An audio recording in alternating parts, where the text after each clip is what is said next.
26장 24절, 사도행전 26장 24절입니다. 신약성경 234페이지 우리 함께 읽겠습니다. 시작. 바울이 이같이 변명하매 베스도가 크게 소리내어 이르되 바울아 내가 미쳤도다. 내 많은 학문이 너를 미치게 한다 하니. 아멘.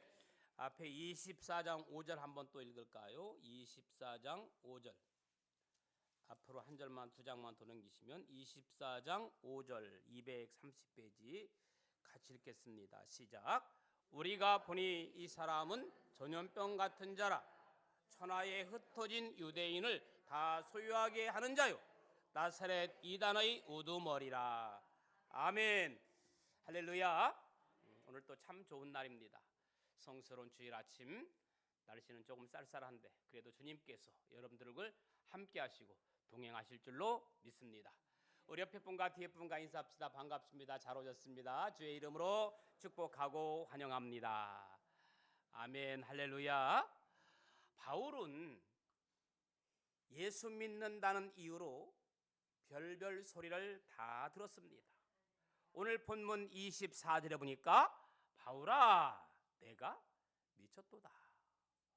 24장 5절에 보니까 우리가 보니 이 사람은 바울은 전염병 같은 자라. 2000년 전 베스도각하는 바울아 내가 미쳤다라고 멸시했습니다. 그뿐 아니라 많은 사람들은 바울을 가리켜 이 사람은 전염병 같은 자라고 멸시했습니다. 우리가 흔히 무언가 열중한 사람을 가리켜 우리는 뭐에 미쳤다 혹은 뭐에 미친 사람이다 라고 말합니다. 그래서 열심히 신앙생활하는 사람을 가리켜 우리가 뭐라고 그러죠? 예수에 미쳤다 혹은 예수쟁이라고 말합니다. 어쩌면 내 평생 신앙생활하면서 사도 바울처럼 저 사람 예수에 미친 사람이야, 저 사람 예수쟁이야 이런 말을 들을 정도로 정말 열심히 했던 적이 있었나 하는 아쉬움도 남습니다. 여러분 지금까지 신앙생활하면서 다른 사람들로부터 친구로부터 이웃으로부터 저 사람 예수쟁이야 예수에 미친 사람이야 라고 들어보신 분 있으면 아멘 해보세요.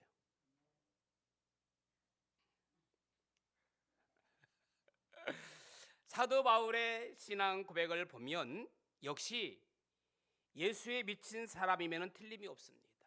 여러분 사람이요, 내가 말하는 것을 보면 내가 고백하는 것을 보면 그 사람을 알 수 있어요. 예수 믿는 사람은 말 끝에 아멘, 감사, 할렐루야라는 말이 들어갑니다. 분명합니다. 역시 사도 바울을 보니까 내 몸에 예수의 무엇을 가졌노라? 흔적을 가졌노라. 갈라디아서 6장 17절에 말했습니다. 저는 여러분들의 몸에 예수의 흔적을 갖기를 축복합니다. 뭘로 볼 수 있을까요? 내 몸에 예수의 흔적? 일단 십자가를 목에 걸면 예수 믿는 흔적인 것 같아요. 로마서 14장 8절에 있는 말씀 보니까 사도 바울은 이렇게 고백합니다. 살아도 주를 위해 살고 죽어도 주를 위해 죽나니 그러므로 사나 죽으나 우리가 내가 주의 것이로다. 할렐루야. 갈라디아서 6장 14절 그러나 내게는 우리 주 예수 그리스도의 십자가 외에는 결코 자랑할 것이 없느니라. 사도 바울은요 죽음 앞에서도 예수, 아멘. 감옥에 갇혔어도 예수, 한 대 얻어맞아도 예수, 누군가에게 모욕을 당하도 예수, 그에게는 예수님이 전부였습니다. 사람들이 복음 전하는 바울을 붙잡아 놓고 우리가 보니 이 사람은 어떤 사람? 전염병 같은 자라. 얼마나 열심히 예수를 전했는지 그를 전염병이 뭐예요? 나 한 사람을 통해서 복음을 전하니까 그 주의 사람이 모두가 다 예수 믿으니까 예수의 전염병자라고 그렇게 이야기했습니다. 예수 특종 전염병. 그를 만나기만 하면 강팍 같던 사람이 예수 믿는 거예요. 그를 만나기만 하면 성격이 변하기만 하는 거예요. 바울은 예수님을 전염시킨 특종 바이러스입니다. 요즘 이렇게 길거리 가면은 온통 단풍이 물들었어요. 저는 성도 여러분들이 온 세상을 예수님으로 물들인 사람, 예수님을 전염시키는 사람들 될 수 있기를 축복합니다. 아멘, 할렐루야. 그러나 2000년이 지난 후 우리 역사를 통해서 보니까 바울이 미친 것이 아니라 베스도가 미친 것임을 확연히 알 수가 있습니다. 만약 누군가 여러분을 향해서 저 사람 전염병자야, 저 사람 미친 사람이야 라고 한다면 가만히 있을 사람 아무도 없습니다. 누가 감히 가만히 있겠어요? 아니, 난리 날 겁니다. 너가 나를 어떻게 알고 미쳤다고 하느냐. 저는 한동안 이 코로나 전염병이 무서워서 마스크를 쓰고 다닌 적이 있습니다. 그 마스크 쓴 사람들을 보면서 문득 사도행전에 등장하는 전염병 같은 자라 불리는 사도 바울이 생각났습니다. 성경은 우리를 복음을 전염시키는 자로 불렀습니다. 아멘. 저는 여러분들이 복음을 전염시키는 자가 될 수 있기를 축복합니다. 그래서 성도는요, 전도를 하든 하지 못하든 언제나 전도에 대한, 복음에 대한 거룩한 부담을 가지고 있어야 합니다. 저는요, 난생 평생 예수 믿으면서 전도에 전혀 부담 갖지 않고 자유로운 여러분들을 보면 참 대단하다라는 생각이 들기도 합니다. 여러분, 그리스도의 증인은 어떤 상황에서도 믿음을 전염시키는 사람들입니다. 사도 바울이 죄수의 신분으로 로마의 재판장에서 재판받는 과정에서 그리스도에 대한 믿음이 주변 사람들에게 전염됐습니다. 바울을 고소한 유대인들은 그를 가리켜 뭐라고 했다고 그랬죠? 폭동을 일으키는 전염병 같은 사람이라고 정죄했습니다. 분명 거짓입니다. 바울은 폭동을 일으킨 적이 없습니다. 그런데 영적으로 다른 의미에서는 맞는 말이에요. 참된 그리스도인의 증인은 믿음을 전염시키는 전염병 같은 사람 되기를 축복합니다. 내가 조금 감기만 걸려도 옆 사람들에게 가까이 오지 마라고 그래. 왜? 감기가 전염될까 봐. 저는 여러분들의 입에서 복음이 전달될 수 있기를, 전염될 수 있기를 예수님의 이름으로 축원합니다. 생전과야 저 사람 1년 동안 같이 지냈는데 저 사람이 교회 다닌 줄을 몰랐어요. 어머머머, 저 사람이 교회 다니는 사람이었어? 어머머, 저분이 교회 집사였어? 이렇게 놀란다니까요.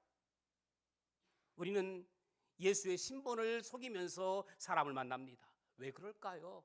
잘 모르겠어요. 우리는 사회에 믿음을 전염시키고 있습니까?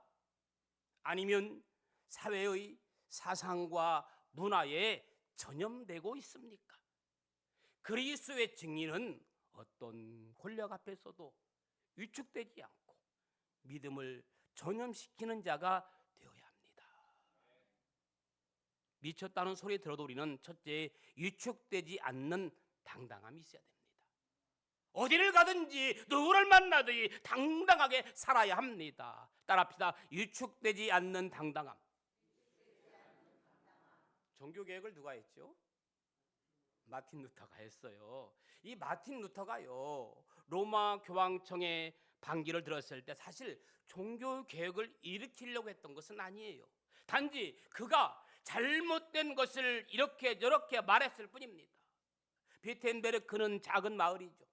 아주 작은 시골 마을 한 성당에 95개조 반박문을 붙였습니다. 이게 잘못되고 저게 잘못되고 저게 잘못된 걸 95개조 반박문을 붙였어요. 뭐 예를 들어서 면죄부 발급은 잘못되었다, 그런 내용을 중심으로 해서 회개해야 한다 붙였을 뿐입니다.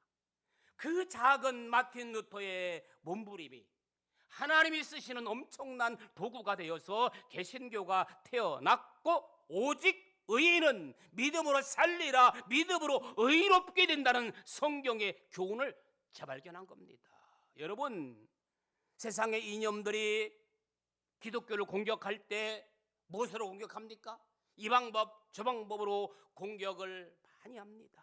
가장 먼저 여러분, 진화론으로 천지 창조를 공격했잖아요. 국가 인사청문회에서 여러분 보셨잖아요. 진화론으로 창조를 공격합니다. 창세기 1장을 공격하는 거예요. 성경의 시작을 공격하는 거예요. 그 다음에 2장은 뭡니까? 사회적 성, 젠더 이념은 창세기 2장을 공격합니다. 창세기 2장은 뭐예요? 가정입니다. 가정을 공격하는 겁니다. 진화론으로 창조를 공격하고 젠더 이념으로 가정을 공격함으로써 창세기 1장과 2장을 무력화시키는 거예요. 우리가 창세기 1장 태초에 하나님이 천지를 창조하시고 2장의 창조 질서와 가정을 지키면서 세상이 얼마나 타락했는지를 보여주고 있습니다. 갈수록 우리 사회는 냉랭한 살얼음판을 갖고 있는 것처럼 차갑고 냉정합니다. 차갑고 냉랭한 살얼음판 같은 우리의 심령 속에 이 시간 성령 충만하여 가슴이 뜨거워지고 열정이 불타게 되기를 주님의 이름으로 축원합니다. 유명한 핸델은 56세에 병들어서 모든 영광이 떠나갔습니다. 어느 날 눈 오는 날 밤 그는 교회에 들어가서 하나님 앞에 눈물 흘리며 회개했습니다. 그렇게 그의 가슴이 성령으로 뜨거워졌을 때 만든 작품이 그 유명한 핸델의 메시아예요. 메시아. 그래서 교회 칸타타나 성탄 때 이 핸델의 메시아를 막 연주하잖아요. 이 세상은 우리를 차갑게 만듭니다. 냉랭하게 만듭니다. 썰렁하게 만듭니다. 세상 어디를 가도 차갑습니다. 그러나 예수 믿고 거듭나서 심령이 뜨거워지고 그 뜨거워진 심령으로 경제를 일으키고, 아멘, 가정을 일으키고 사회를 일으키고 교회를 일으키는 여러분들 될 수 있기를 주님의 이름으로 축원합니다. 그래서 여러분 친구를 사귈 때도 가슴이 뜨거운 친구를 사귀어야 돼. 지원아, 나중에 남자친구 사귈 때 가슴이 뜨거운 남자를 사귀어야 돼. 할렐루야. 결혼할 때도 가슴이 뜨거운 사람 만나야 돼. 예은이가 아빠, 성현이는 마음이 따뜻해. 항상 늘 말할 때마다 따뜻해. 가슴이 뜨거운 사람. 여러분 친구를 만나든 누구를 만나든 가슴이 뜨겁고 따뜻한 사람 만날 수 있기를 주님의 이름으로 축원합니다. 성령이 함께하면 가슴이 뜨거워지는 거예요. 영국의 요한 웨슬리는 영국이 위기에 빠졌을 때 내 영혼에 하나님의 불을 붙이라고 외쳤습니다. 저는 여러분들의 가슴에, 여러분의 영혼에 하나님의 불을 붙이기를 축원합니다. 아멘. 그렇죠. 여러분, 인류에 희망을 준 사람은 한결같이 복음의 열정을 가진 사람이었습니다. 열정을 가진 사람이면 신약 성경에 누구를 빼놓을 수 없어요. 12제자 가운데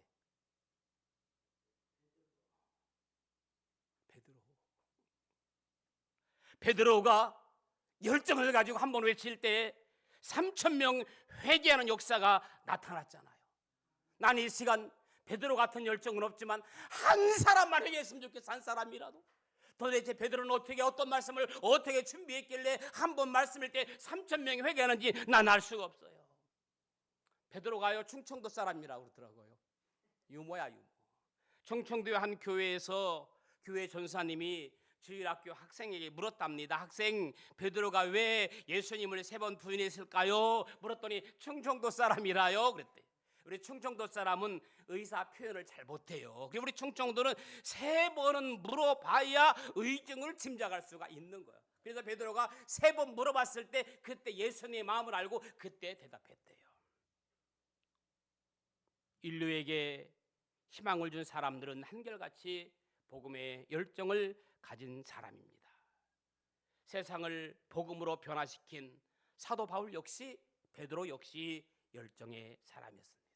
두 번째는 믿음을 전염시키는 당당함입니다. 무엇을 전염시켜요? 믿음을 전염시키는 거예요. 그리스도의 증인은 가장 억울한 상황에서도 믿음을 전염시키는 당당함입니다. 여러분 바울이 얼마나 억울한 일을 많이 당했습니까? 유대인들의 조롱과 핍박에도 또 많은 사람들의 선동에도 양심에 조금도 꺼리낌 없이 분명하게 해명했어요.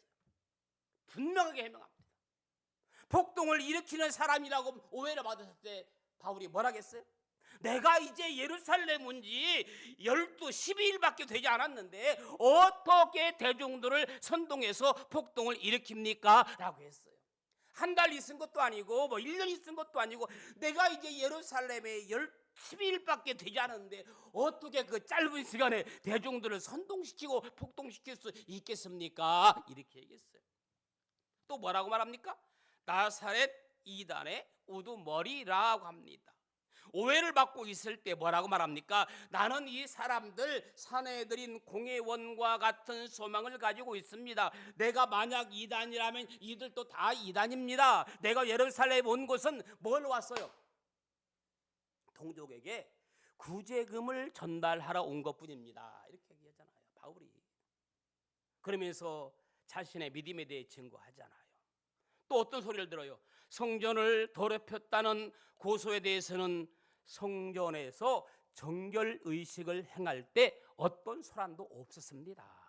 만일 그때 내가 성전을 더럽혔다면 그때 온 아시아 사람들, 유대 사람들이 나를 직접 고소했을 것입니다. 믿지 못하겠다면 그들에게 직접 물어보십시오라고 해명했어요.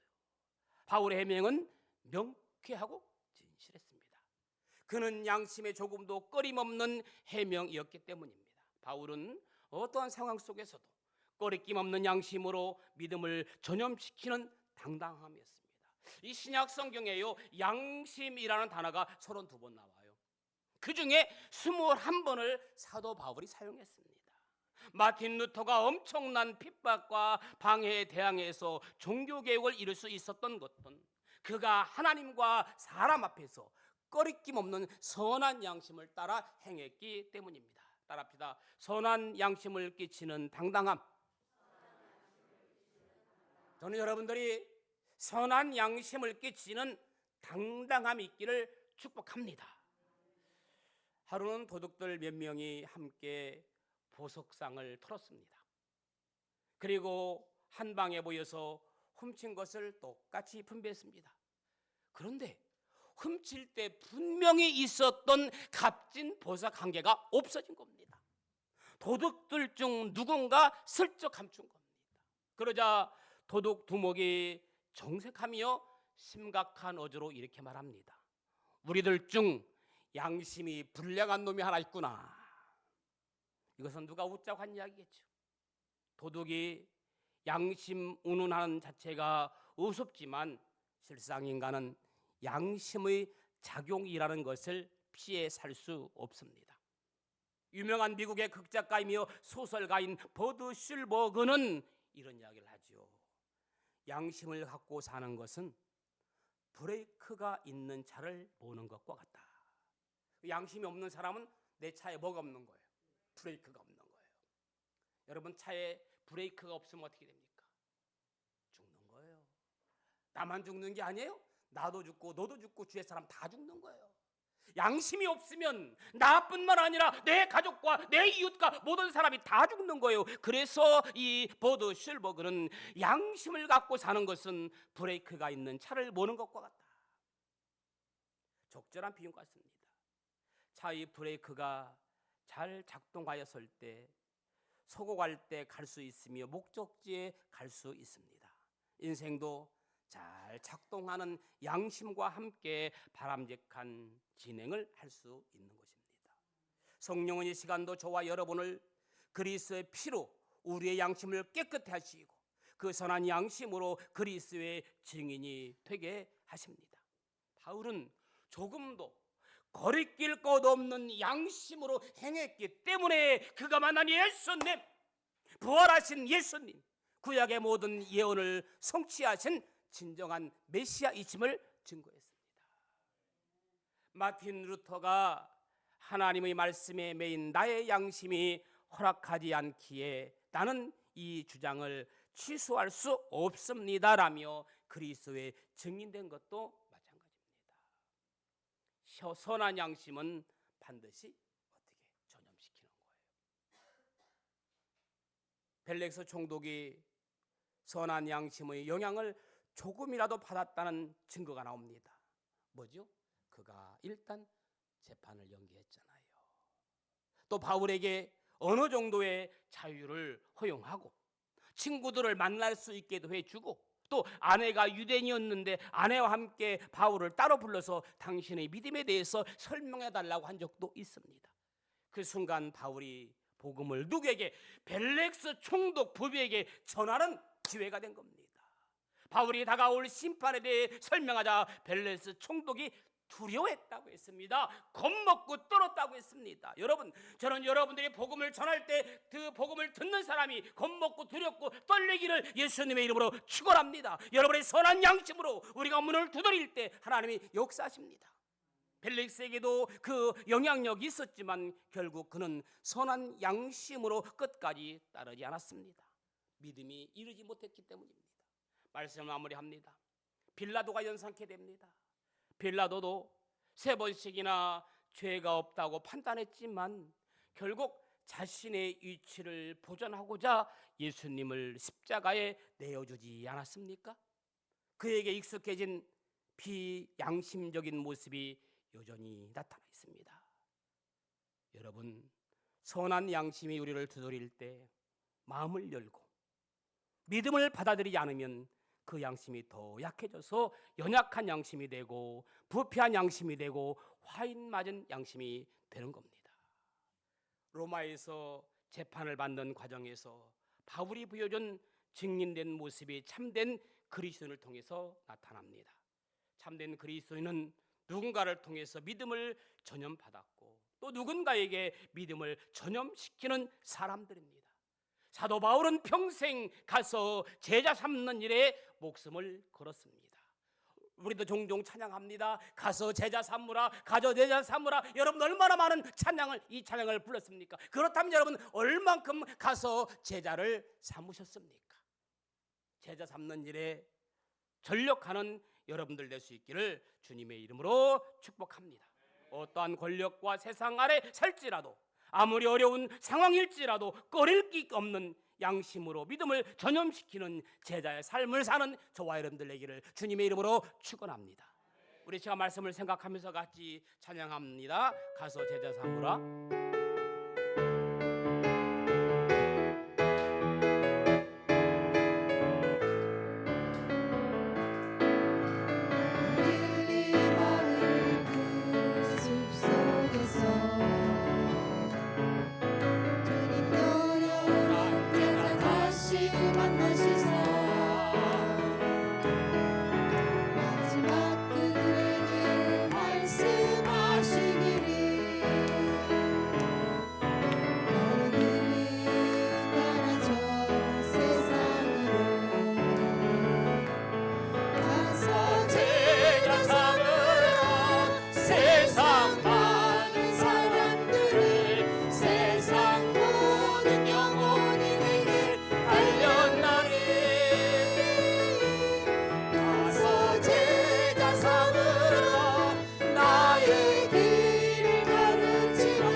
말씀을 생각하면서 같이 한번 기도합니다. 다 같이 합심으로 기도합니다. 주님, 나에게 사도 바울과 같은 위축되지 않는 당당함을 주시고 믿음을 전염시키는 당당함을 주시고 선한 양심을 주시는 당당함을 허락하여 주셨습니다. 사도 바울처럼 베드로처럼 가서 제자 삼는 일에 앞장서게 하시고 그 제자들을 통하여 주님 나라의 복음이 확장되어지는 믿음의 사람들 될 수 있도록 도와주옵소서. 주님의 시간도 우리 마음속에 우리의 양심을 깨끗게 하시고 선한 양심으로 그리스도의 증인되게 하시고 선한 양심을 전염시키는 아름다운 귀한 삶을 살아갈 수 있도록 역사하여 주옵소서. 내가 어떠한 말을 들어도 사도 바울처럼 믿음의 흔들림이 없는 저희들의 삶이 되게 하옵소서. 살아서 역사하신 좋으신 아버지 하나님, 복음을 위해 어떤 소리를 들어도 포기하지 아니하고 낙심하지 아니하고 최선을 다하는 우리의 삶이 되게 하옵소서. 어떠한 상황 속에서도 위축되지 않는 당당함과 믿음을 전염시키는 당당함과 선한 양심을 끼치는 당당함으로 가서 제자 삼는 저희들 되게 하옵소서. 예수님의 이름으로 기도합니다.